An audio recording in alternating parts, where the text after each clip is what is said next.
I'm a potato farmer from Prince Edward Island, and I've been farming potatoes for at least 35 years. I like the diversity of every day. I like that you're doing something different all the time. We plant a crop, we look after the crop, we harvest the crop, we store a crop, everything's always changing. But the rising costs in the last couple of years is really squeezing our margins. Our inputs have gone up a lot: fertilizer, chemicals, equipment, and labor. It's almost unfathomable how much it's gone up in the last 3 years. With the cost of land, we have to do the best job we can on every acre. So if we're going to travel over an acre of ground, we have to make sure our seed is placed where it needs to be. And that's why we're always constantly looking for new technologies that can help us manage our crop better, whether it's things to do with the planting operation to the harvest to the storages. So anything at all that can help us make sure we get our pay weight up and kind of help that margin out makes a difference. I love farming. I love being part of the team that's trying to feed the world, right? So that's what we're part of, and it's kind of satisfying to be part of that. A lot of our spacing is very close, so we didn't think we'd see the benefit from the press wheels. But last year, we shifted varieties, and it was like we scatter planted. Field conditions can vary so much that the planter can change, and you got to adjust with that. I enjoy farming. I enjoy every day. I enjoy the challenge. You never know what the day's going to bring. With climate change, we know we get more extremes in the spring and the fall throughout the year. We really have to go when the ground is perfect. And the press wheel has allowed this farm to be able to wait until the conditions are optimal and go. Without having the press wheels, you never know what's actually going on in the hill. You can dig up 10 feet at a time, but that's only 10 feet over hundreds of thousands of feet. Putting the press wheels in the planter, I knew live all the time what my seed placement was doing. I haven't seen anything like that out there, like as far as the potato industry goes. Well, what we found with the seed sensing technology added to the press wheels, when you're operating the planter and you can see in real time what your average spacing is. So if you've changed your spacing on your planter, adjusted it, instantly within a couple hundred feet, you know for sure whether it's right on where you want it to be or not.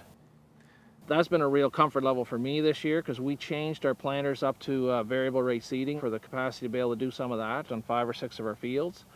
And it was great to be able to watch the GPS map showing what the spacing should be, and at the same time we're seeing that average spacing happening on the press wheel readout. Without that, you'd have to be out checking it over and over again, stopping the planter, getting out, trying to make sure. We didn't have to do any of that. We're able to just keep rolling. It's helped on our seed. We're not overplanting too much seed. We're just getting it into the exact spacing that we like. If I get another operator in the tractor, I can monitor it from wherever I am in the world, and it lets me not have to open up the rows. I find when it comes to the upload of the bulk data of the seed sensing, it does help in probably doing some of my calculations for seed use for the next year and of the current year to see where things are. So it kind of gives me another set of numbers to look at.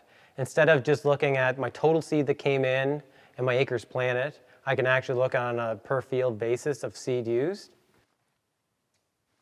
In the past, we thought we were doing the best possible job that we could with our planters. We knew we didn't have the ground speed, but at the closer spacing, we thought we were doing the best we could do, because we thought if we sped up, that our cup belts wouldn't hold the seed.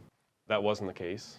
We were able to speed up on our closer spacing, 6.5 inches. We sped up 30% from last year, and we did a better job. I've been running the press wheel for 4 years, and I've never had an issue with it. I've never blown a press wheel. I've never had any technical difficulties whatsoever. We never stopped for the press wheels being an issue. As far as return on investment, we feel that with our acreage and the job we did and the time frame we were able to plant the crop in, maybe 1 year, 2 at the most, which is, for anything we've ever bought, that's pretty phenomenal payback. My 2 sons are very confident in the system. I might have been the guy that was a little bit leery of buying the system at first, and they thought, no, that's what we need, and now that we have it, I'll have to admit that they might have been right. Our service from Bluefield Seeding Company has been excellent. We couldn't ask for any more. Technology probably isn't my high point, but this thing is very simple.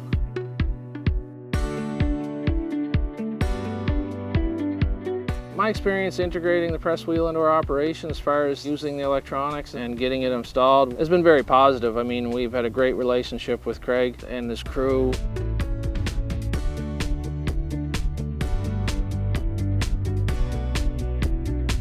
Anybody can operate it, and it's very easy to monitor, and it's always in real time right in front of you.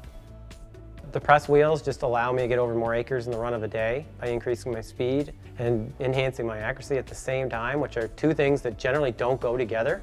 And then for the seed sensing end of things, it just allows me to have confidence all the time when I'm going that things are being placed where it needs to be placed and the seed's going on the ground even throughout the whole planter.